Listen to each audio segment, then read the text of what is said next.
अकोला जिल्ह्यातील तेल्हारा तहसीलदार राजेंद्र सुरडकर यांची बदली झाल्याने तहसीलदारपदी वर्णी कोणाची लागणार याबाबत प्रश्नचिन्ह निर्माण झाले होते। मात्र अखेर परिवीक्षाधीन तेजश्री कोरे उपजिल्हाधिकारी यांची नियुक्ती करण्यात आलेली आहे।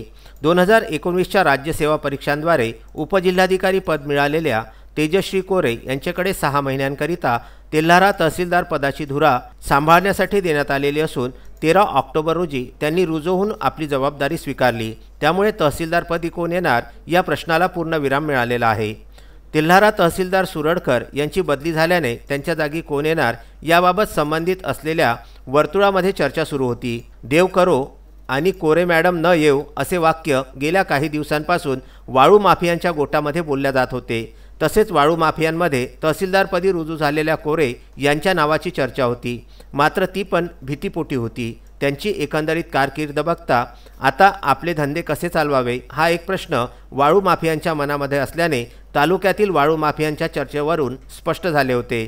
त्यामुळे तहसीलदारपदी तेजश्री कोरे यांची नियुक्ती झाल्याने वाळू माफियांच्या मनामध्ये धास्ती बसलेली असून तहसीलदार कोरे ह्या आपल्या 6 महिन्यांच्या कारकिर्दीत तहसीलदार पदाची धुरा कशा सांभाळणार याकडे संपूर्ण तालुक्यातील जनतेचे लक्ष लागलेले आहे। विदर्भ न्यूजकरिता तेल्हारा येथून विलास बेलाडकर यांच्यासह संदीप सोळंके यांचा हा वृत्तांत।